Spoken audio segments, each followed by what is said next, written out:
દેવી શક્તિ જોવે તો શું જોવે કે મનુષ્યની અંદર કેટલા ગુણ છે. 36 પ્રકારના ગુણ હોય એક મનુષ્યની અંદર. તારે કદાચ મારા જેવી ચામુંડા રાજી થઈને આવું પ્રવચન કરતી હોય. દેવી શક્તિ કે ભગવાનને પ્રાપ્ત કરવું હોય ને તો શુદ્ધ ભક્તિ જોઈએ, કે તમારો કોઈ પણ સ્વાર્થ ના હોવો જોઈએ ભગવાન પ્રત્યે. મેં તો ખાલી ભક્તિ કરવા માટે તમને પ્રેરણા આપું છું, તમને શીખવાડું છું, તમને જ્ઞાન આપું છું કે તમે ભક્તિ કરો. પણ મેં માત્ર કોઈ દિવસ એવું શીખવાડ્યું નથી કે તમે ભક્તિના બદલે કોઈ બીજું કાર્ય કરો કોઈ દેવી શક્તિ પાસે. મેં હંમેશા તમને એક જ શીખવાડ્યું છે કે તમે ભક્તિ કરો, શુદ્ધ ભક્તિ કરો, શુદ્ધ રીતે તમારું જીવન શૈલી, તમારું જીવન ચલાવો. પહેલાના એવા સાચા ભક્તો હોય ને તો તમે જોયું હશે કે જ્યારે એ લોકો તપ કરે ને, જ્યારે એ લોકો એવા જપ કરે ને ત્યારે કોઈ દેવી શક્તિ મળે. જ્યારે એટલું બધું ત્યાગે ને એમના જીવન કાળમાં, ત્યાગ કરવો પડે, ત્યારે કોઈ ભગવાનને કોઈ આશીર્વાદ મળે, એમને કોઈ એમને વરદાન મળે. એમને એમ કશું મળતું નથી. તમારે કંઈક ને કંઈક ત્યાગ કરવું પડતું હોય ભગવાન પ્રત્યે. દિવ્ય ગર્ભ એટલે કે જે ઉર્જાની ઉત્પત્તિ થઈ એ જ ઉર્જામાં તમારે વિલીન થવાનું છે. આ પ્રકૃતિને ગુપ્ત સ્ત્રોત છે, આજ કોઈ મનુષ્યને ખબર નથી. પણ આ ખાલી મારા જે ચામુંડા હોય ને એ જ આવા રહસ્યની વાતો કરે, નહીં તો કોઈ કરે ને. આજ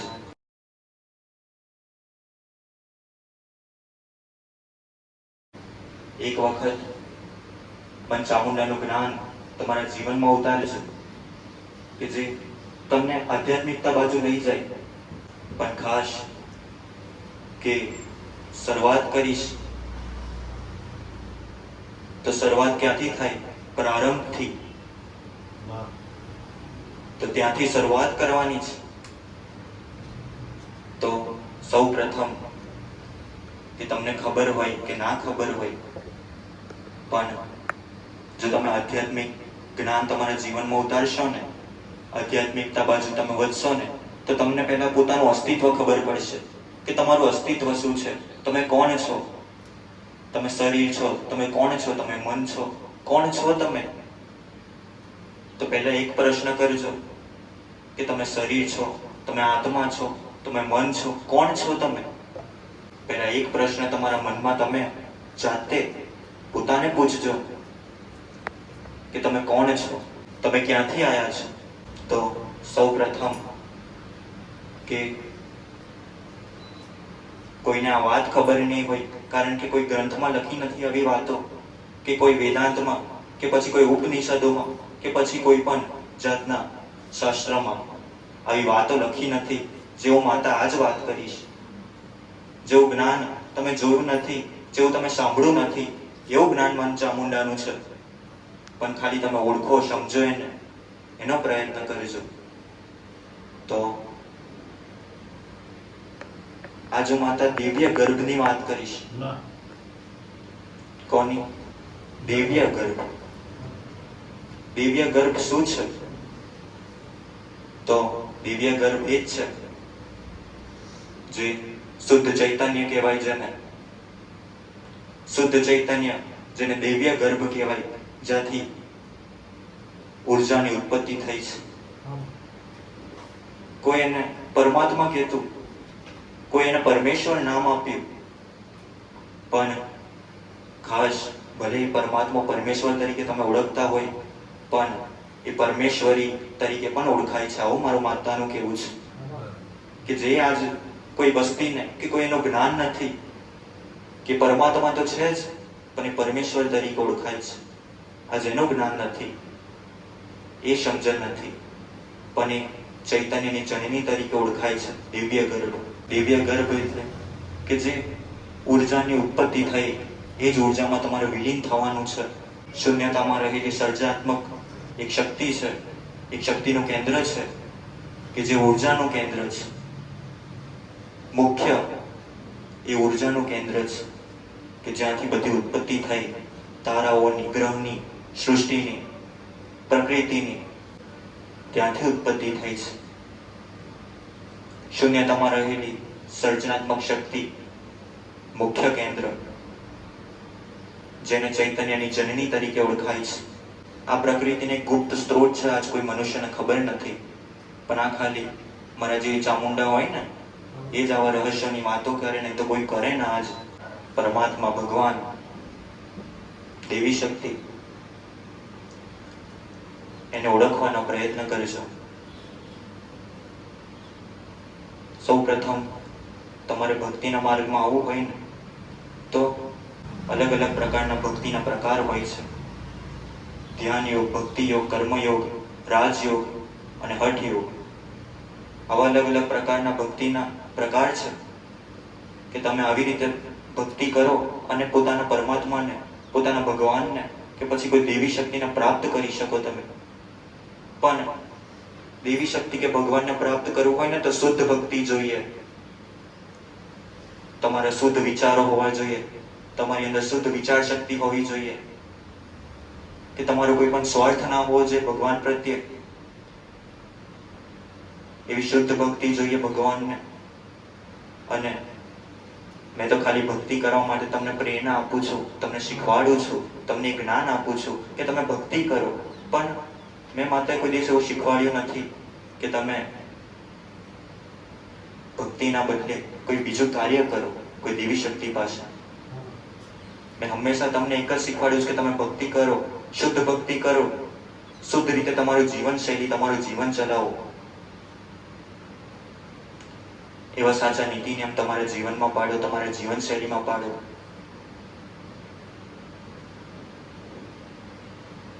તો તમે જેટલા શુદ્ધ હશો ને એટલી તમારી દેવી શક્તિ શુદ્ધ હશે. દેવી શક્તિ તો એક ઉર્જાનું કેન્દ્ર છે, એ તો એક ચેતના છે.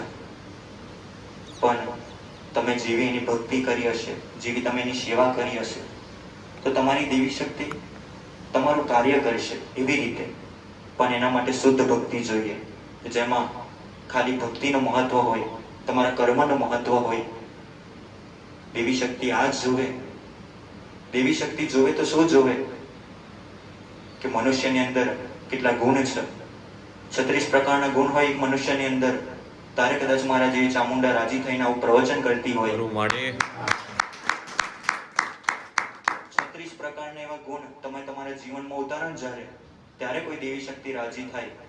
પહેલાના ઋષિ મુનિ ખરા ને, પહેલાના એવા સાચા ભક્તો હોય ને, તો તમે જોયું હશે કે જ્યારે લોકો તપ કરે ને, જ્યારે લોકો એવા જપ કરે ને, ત્યારે કોઈ દેવી શક્તિ મળે.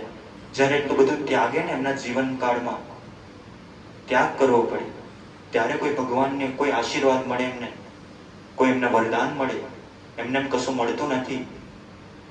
તમારે કંઈક ને કંઈક ત્યાગ કરવું પડતું હોય ભગવાન પ્રત્યે, તો ભગવાન એ અવશ્ય સાંભળે. પણ અલગ અલગ પ્રકારના ભક્તિના પ્રકાર છે. તમે આવી રીતે ભક્તિ કરશો તમારી કુલદેવીની, તમારી જે પણ કંઈક દેવી શક્તિ હોય, ભગવાન હોય, પરમાત્મા હોય, તમારા કુલ દેવતા હોય, તમે જે ભગવાનને માનતા હોય, જે દેવી શક્તિને માનતા હોય, તો ધીમે ધીમે આવા પ્રકારના જે પણ કંઈક પ્રકાર છે ને ભક્તિના, તો ધીમે ધીમે તમારા જીવનમાં ઉતારવાની કોશિશ કરજો, પ્રયત્ન કરજો. તો ધીમે ધીમે તમને પરમ સત્ય સુધીને પહોંચવાનો કોઈ રસ્તો મળે, કોઈ માર્ગ મળે. બધાનું એક લક્ષ્ય હોય, બધાનો કોઈક ને કોઈ ઉદ્દેશ્ય હોય આ સૃષ્ટિમાં આવવાનો. તો તમારું લક્ષ્ય છે ને એ હંમેશા અર્જુન જેવું રાખજો. અર્જુન ખરો ને, એના જેવું લક્ષ્ય રાખજો તમારા જીવનમાં, તો તમારું જીવન પરિવર્તન થશે. તમારું એક જ લક્ષ્ય હોવું જોઈએ, પણ એવું લક્ષ્ય હોવું જોઈએ કે તમને ભગવાન સુધીને પહોંચાડે. એવું લક્ષ્ય તમે ધારજો. વારંવાર કહું છું કે તમે ભક્તિમાં કોઈ જોડાવો ને, ભક્તિમાં આવવાનો પ્રયત્ન કરો ને, તો સૌ પ્રથમ તમને તમારા કર્મ, તમે આજ લગીને જેવા કર્મ કર્યા હશે ને, તો તમે જેવી ભક્તિ કરવાની શરૂઆત કરશો ને, તો ધીમે ધીમે એવા કર્મો, તમે આજ લગીને જે કરેલા ખોટા કર્મ, ખરાબ કર્મ, જે કર્મ આપણે ના કરવા જોઈએ એવા કર્મ કર્યા હોય ને, તો એવા સમયે શરૂઆતમાં તમે ભક્તિ કરો ને, તો એવા બધા કર્મ તમને દુઃખી કરતા હોય કે તમે આજ લગીને કેવા કર્મ કર્યા હોય, એનું હવે મહત્વ રહ્યું નથી. કેમ? કારણ કે ભૂતકાળમાં થઈ ગયું છે. હવે તમે એને પરિવર્તન નહીં કરી શકો, પણ તમે આજને પરિવર્તન કરી શકો, તમારા વર્તમાનને પરિવર્તન કરી શકો, તો તમે ભવિષ્યમાં સારા કર્મ કરી શકો ને. તો આજને પરિવર્તન કરો તમારા જીવનમાં. કર્મના મુખ્ય 4 પ્રકાર હોય: પ્રારબ્ધ કર્મ, સંચિત કર્મ, ક્રિયમાન કર્મ. આવા અલગ અલગ પ્રકારના કર્મ હોય. આગામી કર્મ. તો આ બધા કર્મને તમારે સમજવાનો પ્રયત્ન ના કરશો કે આ કર્મ શું છે. તમે ખાલી તમારા મનમાં ખાલી એક વસ્તુ યાદ રાખો કે તમારે ખાલી સત્કર્મ કરવાના છે. એના સિવાય તમે કશું યાદ ના રાખો. તમારા જીવનમાં ખાલી એક જ કે સત્કર્મ કરવાના, સત્ય બોલવાનું, સત્ય રીતે તમારું જીવન ચલાવવાનું. કોઈ પણ મનમાં ઈર્ષા રાખવી નહીં. ઈર્ષાનો ભાવ હોય ને તો કોઈ દેવી શક્તિ કે કોઈ ભગવાન હોય ને તો કોઈ દિવસ રાજી ના થાય. તો કોઈ દિવસ ઈર્ષા રાખતા નહીં તમારા મનમાં કોઈના પ્રત્યે, કે આજ સામેવાળા વ્યક્તિ પાસે, સામેવાળા મનુષ્ય પાસે આજ સુખ છે પણ આજ મારી પાસે સુખ નથી, એવી કોઈ દિવસ ઈર્ષા રાખતા નહીં. કારણ કે તમે ઈર્ષા રાખશો ને તો ભગવાન, દેવી શક્તિ એ બધું જ જુએ છે. તમે એમ માનતા હોય ને કે કોઈ તમને જોતું નથી, પણ દેવી શક્તિ તો તમને જોવે જ છે. હંમેશા એ તમારી પરીક્ષા કરતી હોય. એટલા માટે કર્મથી ઊંચા બનો. એવા સારા કર્મ કરો, એવા સત્કર્મ કરો, એવા ઉચ્ચ કર્મ કરો તમારા જીવનમાં કે તમારા કર્મોમાં લખાયું હોય કે તમારા નસીબમાં લખાયું ના હોય ને તો પણ કર્મ એક એવી જીવન ચક્ર છે કર્મ કે તમે જેટલા સત્કર્મ કરશો ને એવું ફળ તમને પ્રાપ્ત થશે. એટલા માટે કર્મ સારા કરવાના, જેથી તમારું આવનારું ભવિષ્ય, આવનારું જીવન તે પરિવર્તન થશે. પણ ખાસ કે આજ તો મનુષ્ય મનના એવા વિકારો હોય, અલગ અલગ પ્રકારના એવા મનના વિકારોમાંથી બહાર ના નીકળી શકતો હોય તો પછી એનું જીવન કેવી રીતે પરિવર્તન થાય? કારણ કે અલગ અલગ પ્રકારનો તમને મોહ હોય તો મોહની એવી અગ્નિ છે કે જે કોઈ દિવસ તમે ઓલવવાનો પ્રયત્ન કરો અથવા એને બંધ કરવાનો પ્રયત્ન કરો ને તો પણ એ ના થાય. કેમ? કારણ કે મોહ છે. એટલા માટે એનો ત્યાગ કરો, તમારા મનને સ્થિર કરો. તમારું મન સ્થિર હશે ને તો તમને કોઈ પણ તકલીફ નહીં આવે તમારા જીવનમાં. પણ મનને તમે જેટલું સમજો છો એટલું એ છે નહીં. કારણ કે મનમાં અલગ અલગ પ્રકારના વિચારો આવતા હોય. એમાંથી સકારાત્મક વિચારો હોય, નકારાત્મક પણ વિચારો હોય. તમારા મનમાં હંમેશા તર્ક અને વિતર્કની વાતો ચાલતી જ હોય તમારા મનોમાં. પણ તમારી ઇન્દ્રિયોને તમારા વશમાં કરો. પહેલા જ્ઞાનેન્દ્રિય અને કર્મેન્દ્રિય એવી મુખ્ય 10 ઇન્દ્રિયો હોય, એને કાબુમાં કરો. તમારા મનમાં જે વિચાર આવે તમે એવું કાર્ય કરો છો, પણ તમારી આત્માનું તમે સાંભળતા નથી ને ત્યારે તમે દુઃખી થાવ. તમારી જે આત્મા છે ને એ પરમ સત્ય છે. કોઈ પણ તમને આભાસ થવાનો હોય ને કદાચ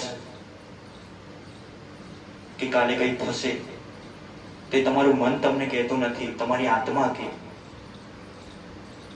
અને કઈક લોકોને એવા પ્રશ્ન હોય કે માં આત્મા હોય તો દેખાતી કેમ નથી? તો આત્મા સૂક્ષ્મ સ્વરૂપે હોય, ચેતના સ્વરૂપે હોય, જાગ્રત સ્વરૂપે હોય. એ તમે જોઈ ના શકો. પણ મુખ્ય આત્માનું સ્થાન તમારા પેટનો ભાગ કહેવાય ને, નાભીનો ભાગ, ત્યાં તમારો આત્મા વાસ કરે. કોઈને ખબર હોય કે ના ખબર હોય, પણ તમારો આત્મા એ તમારા નાભીમાં વાસ કરે.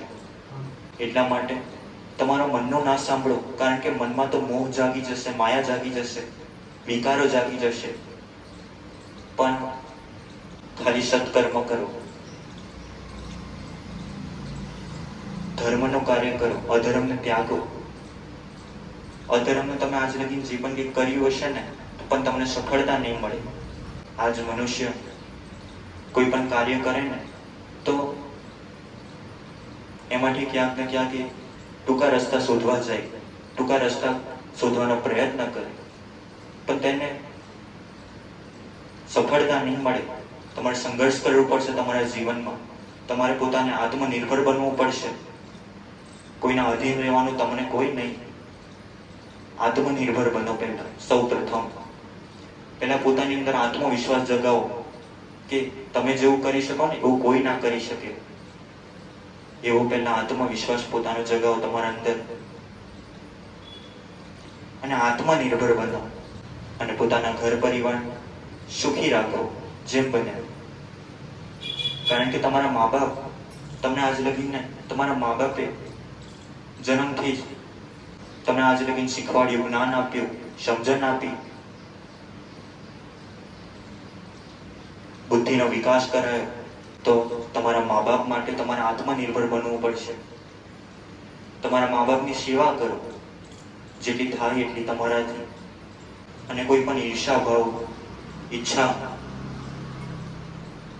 અલગ અલગ પ્રકારના રસ, રૂપ, રંગ, આવા અલગ અલગ પ્રકારના વિકાર હોય ને તેમાંથી મુક્ત થવાનો પ્રયત્ન કરે છે. કારણ કે તમારે બધાને એક જ લક્ષ્ય હોવો જોઈએ, શૂન્ય થવાનો, નિર્વાણ થવાનો. આ તમારું લક્ષ્ય હોવું જોઈએ. તમારે શૂન્ય બનવું પડશે.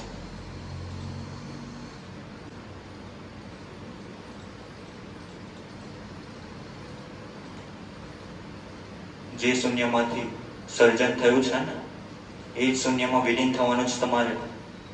આવી વાત ઓળખી લેજો મારી, તો જ તમે સમજી શકશો.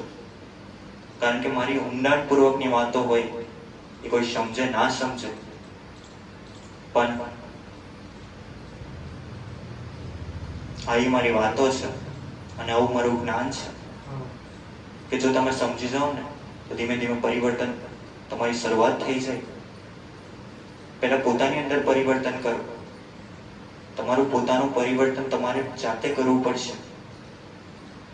તમને આજ લગીને કેટલું બધું દુઃખી આપતું હોય, દુઃખ આપતું હોય, કારણ કે તમે જ્યારે ભક્તિ માર્ગમાં જોડાઓ, આધ્યાત્મિકતામાં જોડાઓ ને ત્યારે તમે સંસારમાં છો. તમે કોઈ પણ વૈરાગ નથી બની લીધા કે તમે કોઈ પણ વૈરાગી નથી બની ગયા. તમે સંસારમાં છો. સંસારમાં રહીને એવી ભક્તિ કરો છો. તો સંસારમાં રહીને એવી ભક્તિ કરો ને તો તમારા જીવનમાં સંઘર્ષ આવશે. કારણ કે સંસારમાં રહીને જે ભક્તિ કરે ને, જેવા સંસારમાં રહીને આવા વિકારોનો સામનો કરે ને એ જ શક્તિશાળી વ્યક્તિ છે. નહીં તો આવા વિકારનો સામનો કરવો હોય ને તો બહુ મુશ્કેલ છે. કોઈ ના કરી શકે. તમે જેમ જેમ સમજવાનો પ્રયત્ન કરો એમ એમ દુઃખ આવે, એટલું સંઘર્ષ વધે તમારા જીવનમાં.